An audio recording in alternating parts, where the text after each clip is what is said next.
Hey, Shalom. First off, I want to start off by saying all praises to Yahweh, Bashem Yahushai, Bashem Rakakadash. It's all praise to the world calls God and Jesus Christ, the true names in the Hebrew is Yahweh, for the Heavenly Father, and Yahushai for his beloved Son. I also want to say double honors to the elders and apostles of Great Millstone, and peace and mercy to the hopeful elect. This is Brother Tazabah, preaching the word, Lord willing, to edify you brothers out there.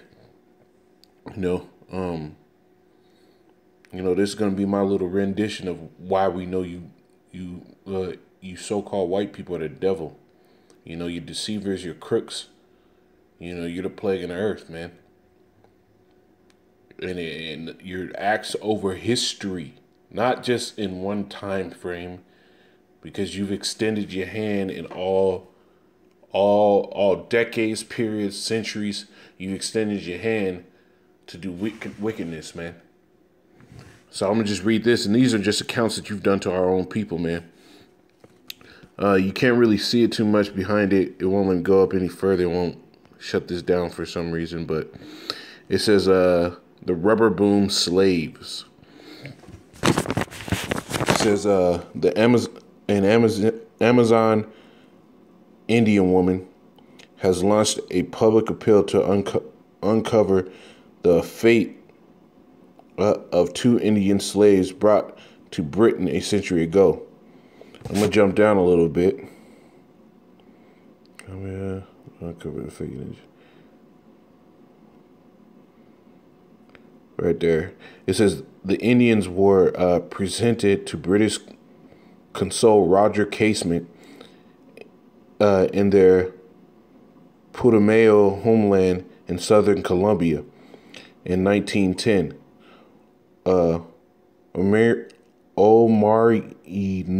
Omarino was exchanged for a pair of trousers and a shirt. Rikudo was won in a game of cards.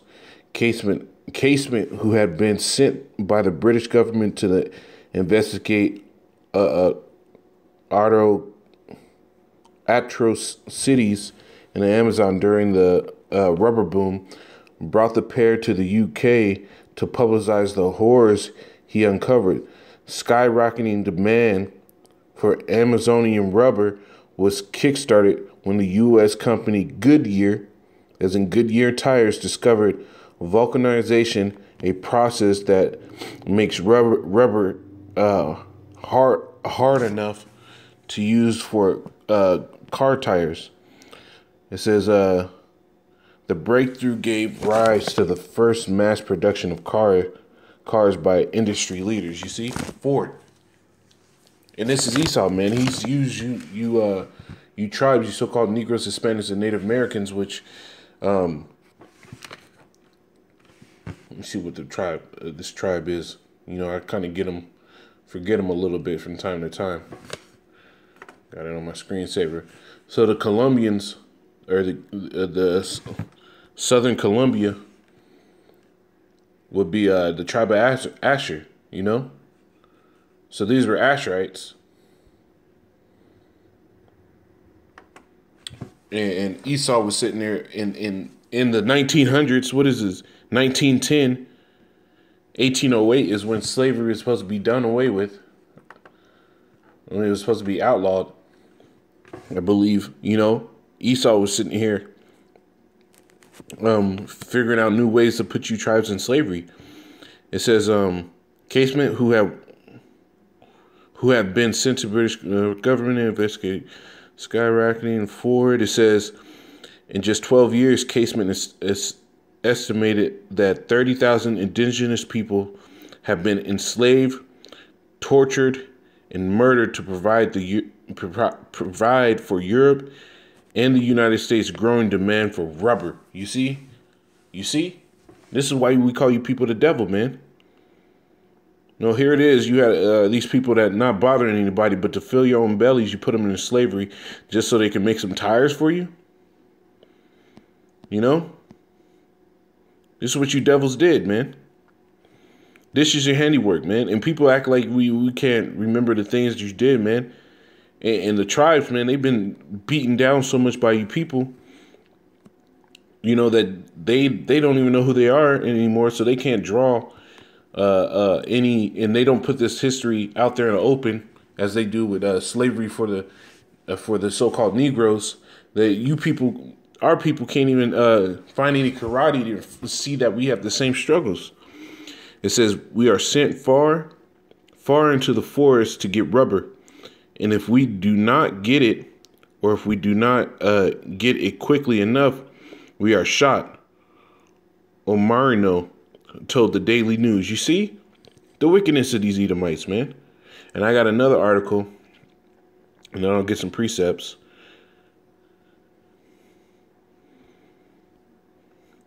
It says decoder, the slave. I don't know what FP stands for. I wish I did. But it says decoder, the slave insurance market. Recent portrayals of American slavery, from 12 Years a Slave to Django Unchained to Walter Johnson River of Dark Dreams and Seven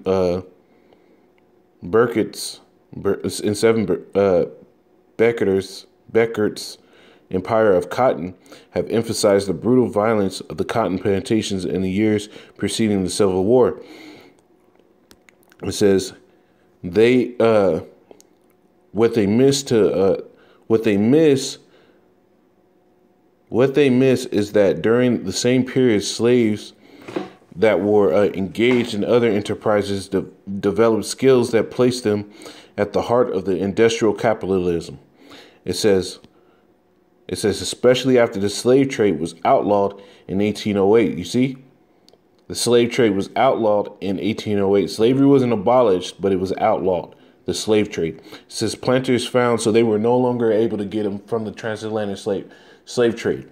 It says, especially after the slave trade was outlawed in 1808, planters found ways to keep human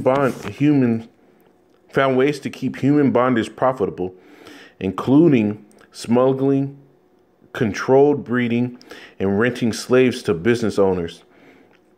This last option became especially pervasive in Virginia, in the port cities of Ohio River and the Atlantic coast. A slew of industries, from blacksmithing and carpentry to large-scale railroad construction, coal mining, and steamboat operation, were fortified by the skilled labor of the enslaved. You see, these Edomites, man.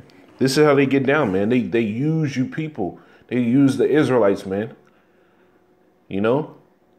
Let me get this real quick.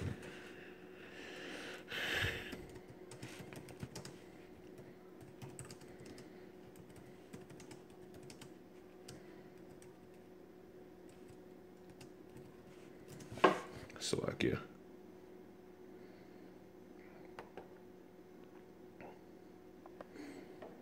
Habakkuk 2:12. It says, "Woe to him that builded a town with blood and established a city by iniquity." You see?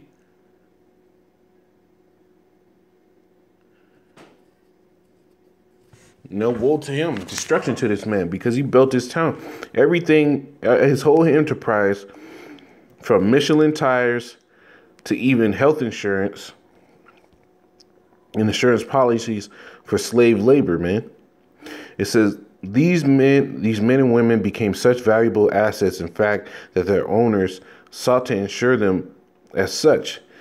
By the 1840s, the number of slaves insured in the South mirrored the number of free whites with life insurance in the North, and both kinds of policies could be issued by the same companies.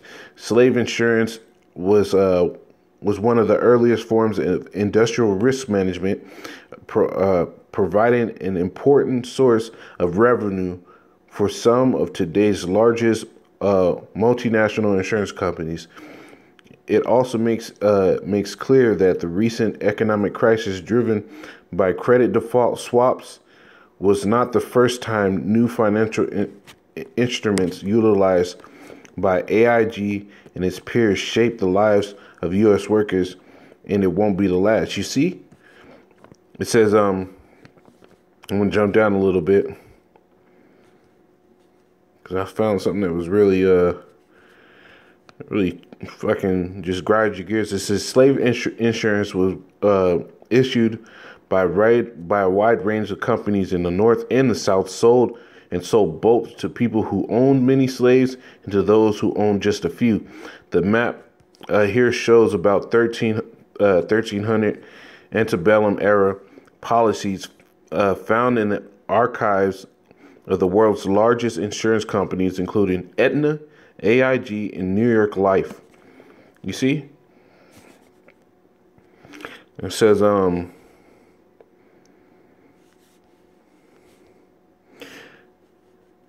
know what, that's how I'm going to get on that, man. Lord willing, I'll put these titles, these links in the description. But, you know, these Edomites have been profiting off you, Jake, forever, man. They've been profiting off you, Jake, forever, man. And even in the time where it was supposed to be done away, where they weren't supposed to be able to do these things, man, they found new ways to do it. They found new ways. It says, did not travel far. It says especially. I know I read something a little earlier. Look, it says September 1843, Daniel Zacharias of Frederick, Maryland, insured his slave Robert Randall, 27, a brickmaker, for $200. Randall died near the end of his 7-year policy. It says, in October 1853, William Easter in Baltimore insured his slave Jane Cole, 21, for $250, and that's big money back then, to be a servant in the home of John Denning, a local slave dealer. Cole died just 2 months later. Denning later moved out of the city to become a planter. In 1860, he owned 10 slaves. You see? This is how these Edomites got down on you tribes, man. You know, this is why we call you Edomites, you so-called white people, the devil, man. You know, you built your city with blood. You built your city by iniquity, man. By oppression.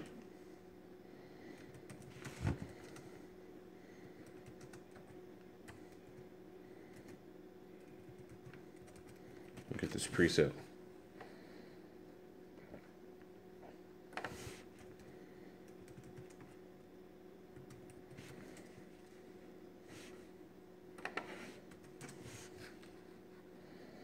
Slovakia.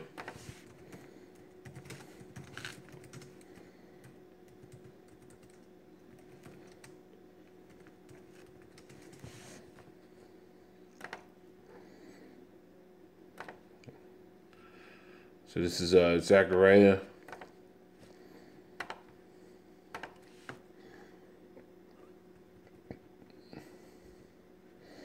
Slovakia. I'm doing this on my computer. I type a little slow.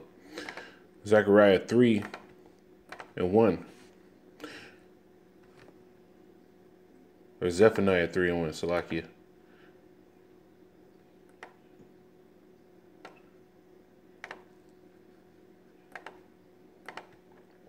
Zephaniah 3:1. Woe to her that is filthy and polluted, to the oppressing city. You know, this is the oppressing city in America the Great, man, and Babel. Everywhere that the so-called white man is, man, he's an oppressor, man. She obeyed not the voice. She received not correction. She trusted not in the Lord. She drew not near to her power, man. You know, and this is talking about Israel, man, but this is also talking about this present rulership, man. Because the Lord is Lord of all, man, but he has a chosen people. And the ones that the Lord hate the most is the ones who press the ones that were the apple of the Lord's eye, the Israelites, man. And you Edomites are the ones who the Lord hates, man, according to scriptures, man. Jacob have I loved and Esau have I hated, man. You goddamn devils, man. This is why the Most High said, woe to the oppressive city to the filthy, and woe to her that is filthy and polluted, to the oppressing city, man. You know? Woe to you. You know, because the scriptures tell you in Ezekiel, it says, Ezekiel 24:12, she had wed herself with lies, for in her great scum went not forth out of her.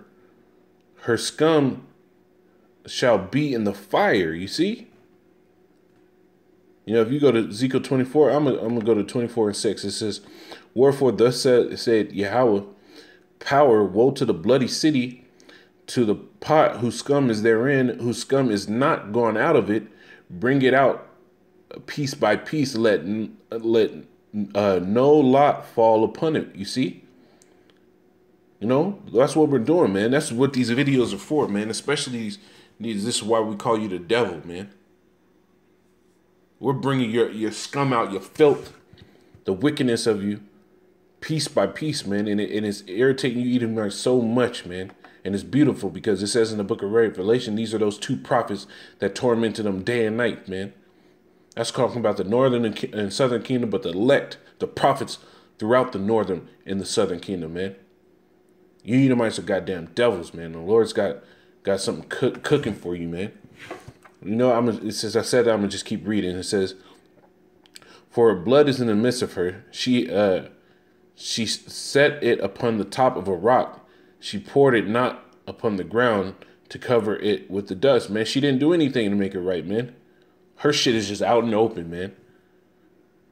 Meaning America's bullshit, the so-called white people's bullshit, from America to the UK, Russia, France, anywhere you Edomites dwell, your shit is in the forefront, man.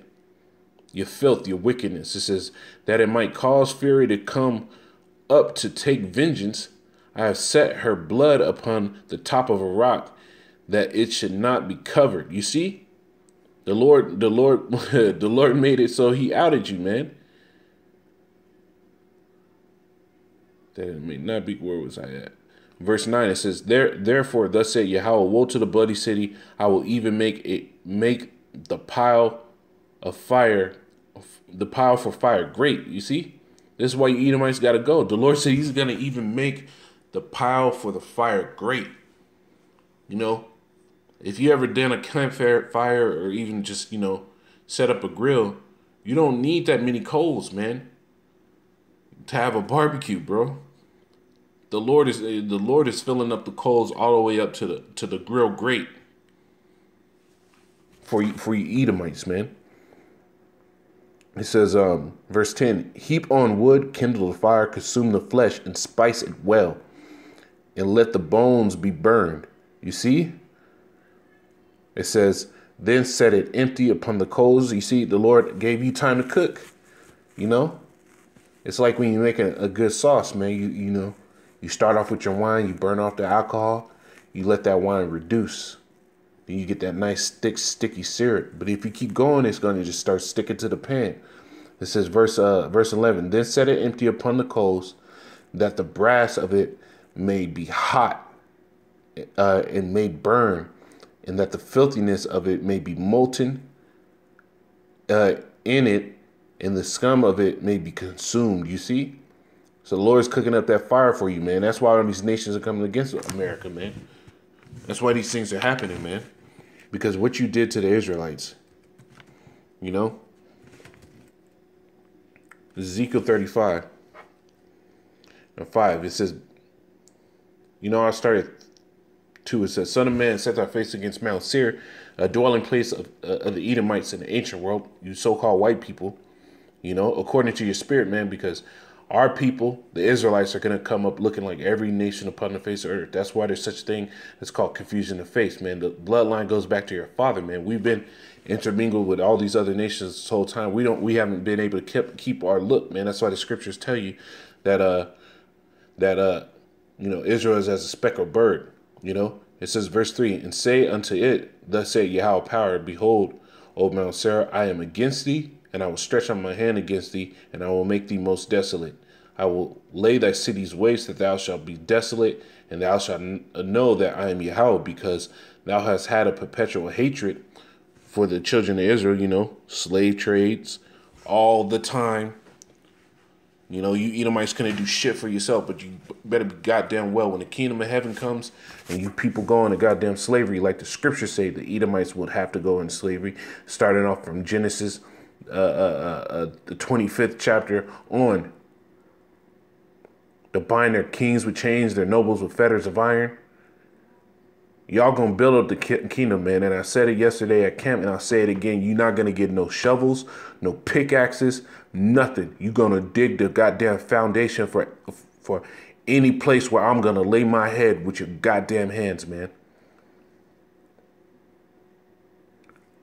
It says, I will stretch out my hand against thee, and I will make thee most desolate. I will lay thy cities waste, that thou shalt be desolate. Thou shalt know that I am Yahweh, because thou hast had a perpetual hatred and shed the blood of the children of Israel by the force of the sword in the time of their calamity, and the time where that their iniquity had an end. You see, at a certain point, it was Esau did overkill. Therefore, as I live, said Yahweh power, I will prepare thee unto blood, and blood shall pursue thee. Sith thou hast not hated blood, even blood shall pursue thee. You see? You know? You Edomites got something coming. This is Jeremiah 50 and 33. It says, I'll start at 30. You know what? I'll start at 29. It says, call together the archers against Babylon, all ye that bend the bow, camp against it round about. None thereof escape. Recompense her according to her work and according to all that she had done. You know? Esau's hurt a lot of people, man. Esau's hurt the other nations, but more importantly, Esau's hurt the children of the Heavenly Father, man. The Israelites, you so-called Negroes, Hispanics, and Native Americans. So the Lord, you know, Babylon is synonymous, and Babylon means confusion, you know, city confusion.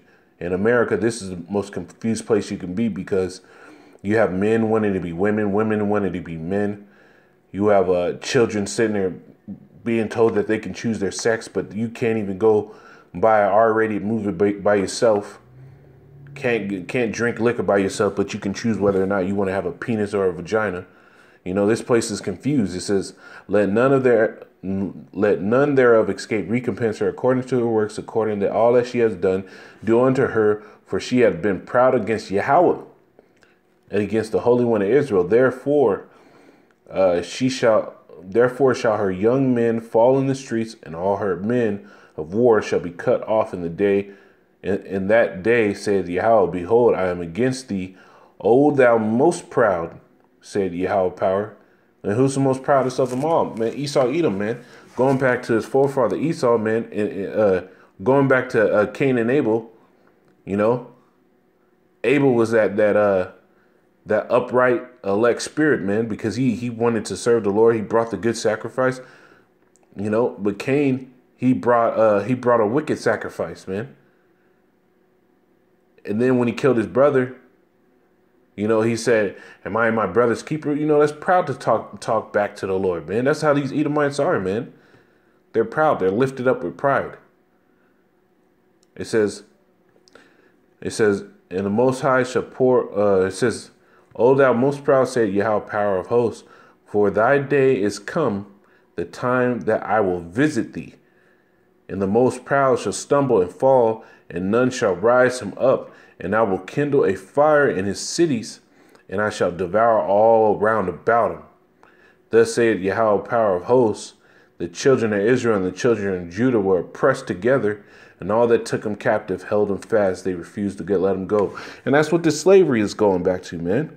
Esau's always had a way to put you niggas in slavery, and now he's doing it with the penitentiary system, man, because he's getting slave labor out of you, man. It's going to be the last one I get, man. It's Revelation 13 and 9. It says, if any man have an ear, let him hear. He that leadeth into captivity. You know, and I got to pull up a side one for this. 1 second.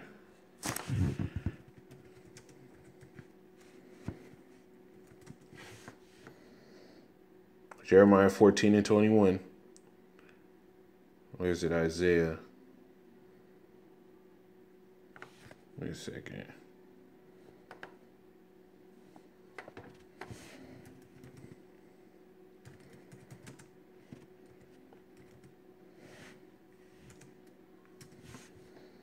Jeremiah 14 and 21. I was right.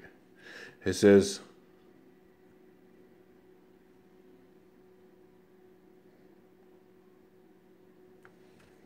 Salakia. Isaiah 14 and 21. Salakia. Isaiah 14 and 21. You know, it says, prepare slaughter for his children for the iniquities of their fathers, that they do not rise nor possess the land nor fill the face of the world with cities. You see, prepare slaughter for his children. You know, and who led in the captivity? Was it the actual people that you see today in their flesh today? No, but their forefathers, which they are also in spirit, because their spirits came back on the earth. You know, you got to pay for that, man. So it says, he that leadeth, in back in Revelation 13 and 10, he that leadeth in captivity shall go into captivity. He that killeth with the sword must be killed with the sword. Here's the patience and the faith of the saints, man. And I'm gonna grab this one so you know who are the saints, man. Psalms 50 and 5, it says, gather my saints together unto me, those that have made a covenant with me by sacrifice. And the only people who did that were the Israelites, man. So that's what the saints are waiting on. You know, they're waiting for the Lord to bind these other nations' kings with chains and fetters and iron, man, to put you people into slavery, man. You wicked, man. All you other nations and you Edomites, man. Whatever's coming from the Heavenly Father, man, you deserve every bit and ounce of it, man. Lord willing, this is edifying. I want to say, call Allah, Yahweh Shem Shai. This is why we call you Edomites the devil.